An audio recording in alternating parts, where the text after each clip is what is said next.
are listening to Dr. Troy Munson with Words of Radiance. Now here is your host, Dr. Munson.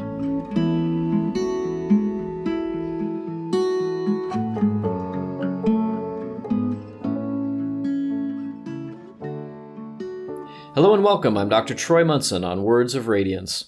And this is definitely an advanced spiritual concept that we're going to cover today. So if you have found yourself on this particular podcast and you're not sure how you got here, it's probably for you too. Doesn't mean that you can't gather something from it. But we're going to start blowing some minds today, and that's not a bad thing on occasion. So today we're talking about how your thoughts attack you and why healing does not occur. So let's explore this thing of healing first. Some of you may have checked out the title and said, yeah, I want to know why I keep doing these things and I'm not healing. Well, healing the body is not a difficult concept. The body in and of itself knows what to do all the time. It isn't confused about its agendas. It knows to make your liver work correctly, to pump blood with your heart, to take oxygen in with your lungs, to digest your food. All those things that it doesn't mind. It does them all the time. And so it's constantly trying to do its best job. Guess what interferes with all of that?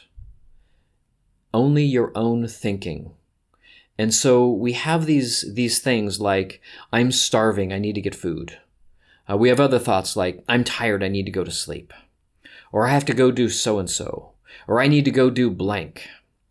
All of these thoughts are driven, it seems, by the body, and it begins to all of a sudden make us fearful. Why?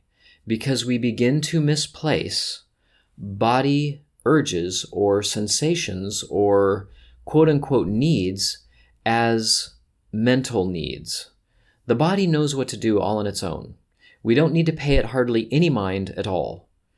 It doesn't need any health-inducing medicines. It doesn't need to be cared for very much at all. It knows exactly what it needs. Now you might say, well, that's just not true. Well, if you believe you're a body, then you will believe that concept.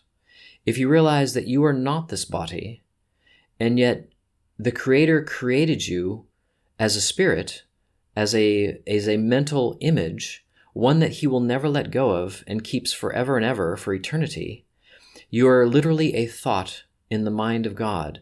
But as that thought, you have now got life. He has given you His full potential in life. Now, those little concepts that I just pointed out were not small by any stretch and can be very rattling of the mind. You mean, I'm not this body? What am I? Well, let us look at the body for a moment. It's a pile of dust and water. And eventually, we'll realize that it's just a tool. It's an instrument. It's something that houses us for a short period of time until we're done with it and we gently lay it aside. And that laying aside that most people would call death is a very frightening concept, but it doesn't need to be. It's simply like taking off a shirt and being done with it. I don't want that shirt anymore. I'm done with it. Got it. And so as we see the body through its true perception, we stop being so fearful trying to protect it, trying to make locks that are stronger, doors that are thicker, armaments that will withstand even more things. We defend ourselves at all times, it seems. And we make these elaborate plans now like retirement and vacations and what I'll do this weekend. And if I work out X number of times a week, I can make the body stronger. And if I eat these certain foods, I can make it withstand viruses and bacteria and blah, blah, blah. So we have these concepts in our mind that begins to weaken our own mind, because with those thoughts, we now have begun to only believe we're a body. And now we begin to attack our mind.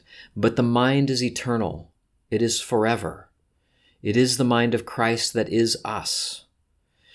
It needs no support whatsoever, but what it needs is not being interfered with. We have a guide that seeks to to guide us through every possible aspect of our life. And when you begin to get a sense that you're not necessarily alone, that you do receive guidance and you receive inspiration, as some people would call it, and as you begin to follow that still small voice in your mind, more and more you realize, my gosh, it knows everything. It tells me the most miraculous things. And if you really understood it, what could you not accept about this present moment that's happening? All the things happening around you that have happened in the past, in the present, that are possibly going to be happening in the future. If you really knew that he was coordinating all of this and wanted only your best, your greatest good, what would you possibly fear anymore? Every situation you would see completely differently anew. And then we would understand that concept that you have nothing to do, only something to see.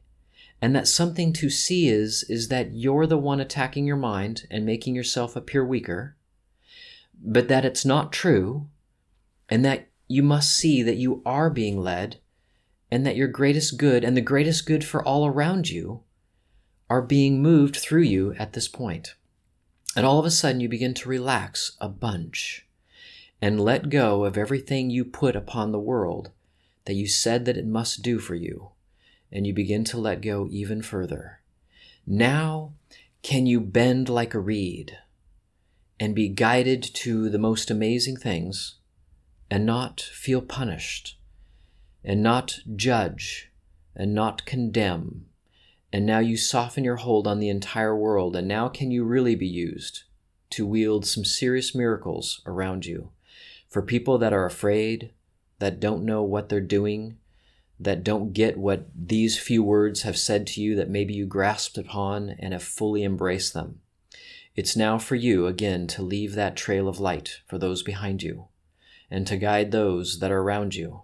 This is the direction. I found the way. And that way is great indeed. So I hope that sheds a little bit more light into thoughts and how they tend to make us not well because we begin to believe that we're something we're not. And now believing in that lie, all of a sudden it confines us in so many ways. And when we release the body and we release ourselves, we realize that, oh my gosh, I'm way more than I ever thought. And now we begin to hear that guiding voice because he says, finally, my son is waking up, my child, which is you. And so as we move along this road together, I can't wait till next time to see what Spirit speaks and we all get to listen to. So until next time, I'm Dr. Troy Munson on Words of Radiance.